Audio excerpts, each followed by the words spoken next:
Hello students, welcome to Gupta classes.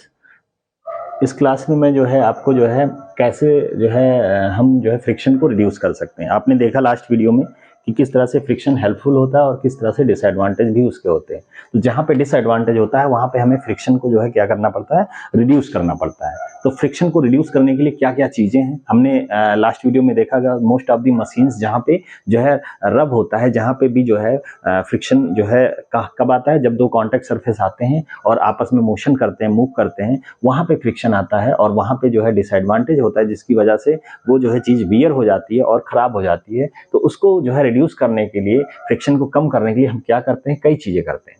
जैसे कि जो है जहाँ पे फ्रिक्शन ज़्यादा होता है उसको अगर स्मूथ सरफेस कर दिया जाए, तो स्मूथ कैसे कर पाएंगे, सरफेस को पॉलिश कर देंगे। सरफेस को अगर पॉलिश कर देंगे तो सरफेस हमारा स्मूथ बन जाएगा और वहाँ पे फ्रिक्शन क्या हो जाएगा, रिड्यूस हो जाएगा, जिसकी वजह से हमें जो चाहिए वैसा हम सरफेस हम ले सकते हैं। नेक्स्ट जो है reduce the area of contact between the two surface. दो सरफेस के बीच में एरिया, जितना कांटेक्ट एरिया ज्यादा होगा फ्रिक्शन की वैल्यू उतनी ही ज्यादा होगी। इसलिए एरिया को अगर हम कम कर दें तो आसानी से फ्रिक्शन को हम रिड्यूस करते हैं। इसका बेस्ट एग्जांपल मैंने लास्ट जो है वीडियो में आपको बताया था कि एक जो है ब्लॉक है, ब्लॉक को अगर हमें कम फोर्स लगा के मोशन देना है तो हमें क्या करना पड़ेगा, कुछ नहीं, हमें ब्लॉक के नीचे क्या करना पड़ेगा, दो व्हील्स लगा देने पड़ेंगे और आसानी से इसको हम स्लाइड कर सकते हैं। तो हमने क्या किया, जो व्हील्स का कांटेक्ट सरफेस है यहाँ पे हमने कम कर दिया। अगर ये पूरा ब्लॉक जो है कांटेक्ट होता, ब्लॉक का कांटेक्ट जो है एरिया क्या होता, बहुत ज्यादा होता। ये ब्लॉक का कांटेक्ट एरिया है और ये जो है क्या है, इसका कांटेक्ट एरिया पॉइंट कांटेक्ट होता है, लाइन कांटेक्ट सॉरी होता है। अगर रोलर्स वगैरह लगाते हैं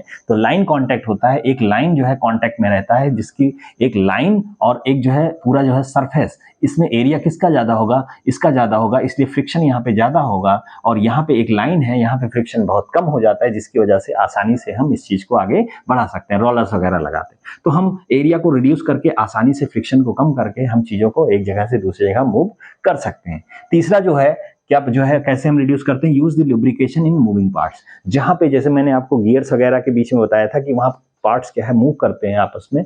तो पार्ट्स आपस में जब मूव करते हैं तो वहां पे भी फ्रिक्शन की वजह से जो पार्ट्स वो है वियर और टियर हो जाएगा। तो उस चीज को कम करने के लिए, वियरिंग ना हो पाए, इसके लिए हम लुब्रिकेशन का यूज करते हैं। लुब्रिकेशन में कौन कौन, जैसे कि इंजन ऑयल्स हम डालते हैं, इंजन ऑयल्स डालते हैं। सिलाई मशीन में देखा होगा आपने, वहां पे भी एक ऑयल इस्तेमाल किया जाता है। आपने दरवाजे पे देखा होगा कि दरवाजे जो है, दरवाजों के कब्जे जो है क्या होते हैं, वो जो है कभी कभी बहुत प्रॉब्लम करने लगते हैं और दरवाजा बहुत आवाज करने लगता है, चू पू चू पू इस टाइप से ओपन करते हैं और क्लोज करते हैं तो अजीब सी आवाज आती है, डरावनी वाली। तो उस आवाज को भी कम करने के लिए हम लुब्रिकेशन का यूज करते हैं, आसानी से तेल वगैरह डाल देते हैं। तो क्या होता है, वहां पे फ्रिक्शन कम हो जाता है उस कॉन्टैक्ट चीजों के बीच में, जिसकी वजह से आसानी से फिर आवाज करना बंद हो जाता है और आसानी से दरवाजा मुंह खुल जाता है और आसानी से बंद हो जाता है। नेक्स्ट जो है हम कैसे रिड्यूस करते हैं friction, stream lining the shape of the object in motion. अब ये कैसे कम, स्ट्रीम लाइनिंग का क्या मतलब होता है, स्ट्रीम लाइन का होता है मतलब शेप जो होता है, जैसे मछली का आपने शेप देखा होगा, तो मछली का शेप होता है कैसा, स्ट्रीम लाइन शेप होता है। वो इस तरीके से शेप होता है जिसकी वजह से लिक्विड में भी फ्रिक्शन होता है, जिसकी वजह से फ्रिक्शन की वैल्यू वो जो है कम हो जाती है और वो आसानी से मूव करता है। तो शेप हम ऐसा बनाएंगे, जैसे पहले कार आपने देखा होगा, जो है गाड़ियां ऐसे ऐसे जो है गाड़ियां इस तरीके से जो है होती थी। फिर आपने देखा होगा कुछ जो है टाइम बीता तो जो है उसके बाद जो है गाड़ियों का शीशा जो है देखिए इस तरीके से आ गया, फिर अब जो है इस तरीके से गाड़ियां आ रही हैं, ठीक है। तो ये क्या है, ये जो शेप दिया जा रहा है वो कैसा है, स्ट्रीम लाइन शेप होता है। तो स्ट्रीम लाइन शेप होने की वजह से जो एयर का जो है फ्रिक्शन होता है, उनके लेयर्स के बीच में फ्रिक्शन होता है, उस फ्रिक्शन को रिड्यूस करके ये आसानी से गाड़ी कम फोर्स की वजह से ही जो है आगे बढ़ती जाती है। इसका बेस्ट एग्जांपल जैसे एयरक्राफ्ट है। एयरक्राफ्ट में भी जो है हवाई जहाज आपने देखा होगा, वो जो है एक जो है जैसे चिड़िया वगैरह होती है उसके जो है शेप का बनाया जाता है, जिसकी वजह से वो शेप कैसा, उस शेप को कहते हैं स्ट्रीम लाइन शेप, जिसकी वजह से फ्रिक्शन कम हो जाता है और चीजें वो आसानी से जो है वो आगे बढ़ती है। नेक्स्ट जो है हम इसमें देखते हैं कि फ्लूइड में फ्रिक्शन क्या होता है। तो फ्लूइड में फ्रिक्शन भी जो है होता है, यहाँ पे हम देख सकते हैं फ्लूइड में फ्रिक्शन जो है होता है, और फ्लूइड में जो फ्रिक्शन होता है उस फ्रिक्शन की वैल्यू जो है कम होता है, जो सॉलिड और सॉलिड सरफेस के बीच में जो फ्रिक्शन होता है। और अगर हम फ्लूइड्स की बात करें, जैसे फ्लूइड फ्रिक्शन की बात करें, तो फ्लूइड फ्रिक्शन में आपका आता है जो है लिक्विड और एयर में, है ना। लिक्विड और एयर में फ्रिक्शन जो होता है उसको हम फ्लूइड फ्रिक्शन कहते हैं, और जो लिक्विड में फ्रिक्शन होता है वो जो है फ्रिक्शन की वैल्यू ये जो है मोस्टली कम होती है, लेस होती है लेस देन दी सॉलिड, लेस देन दी सॉलिड।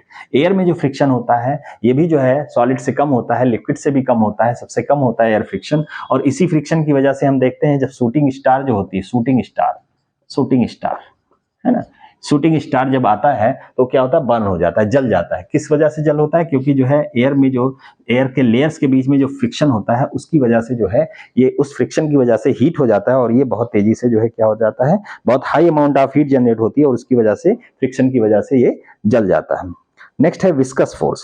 इसमें जो है विस्कस फोर्स की बात करें तो जो है हमने अभी आपको बताया कि जो है विस्कस फोर्स की बात करें, विस्कस फोर्स तो इसी जो है जो फ्रिक्शन फोर्स होता है, जो एयर्स के बीच में जो है जो लेयर्स होती हैं उनके बीच में जो फ्रिक्शन होता है उसी को विस्कस फोर्स कहते हैं। और ये जो है इस फ्रिक्शन की वजह से जब कोई चीज यहाँ पे जो है मान लीजिए जो है मूव कर रहा है, उड़ता है जो कोई चीज, तो यही जो है क्या करती है, ये अपोज करती है मोशन को। तो कम से कम अपोज करने के लिए जो ऑब्जेक्ट होता है उसको हम स्ट्रीमलाइन ऑब्जेक्ट की तरह जो है बनाते हैं, जिसकी वजह से स्ट्रीमलाइन ऑब्जेक्ट की तरह बनाते हैं और वो चीजें आसानी से जो है उड़ सके, कम से कम फ्रिक्शन लगे। इस वजह से हम उसको जो है क्या कहते हैं, स्ट्रीमलाइन जो है शेप देते हैं। जैसे कि जो है हवाई जहाज का शेप आपने देखा होगा, वो कैसा शेप होता है, स्ट्रीमलाइन शेप होता है।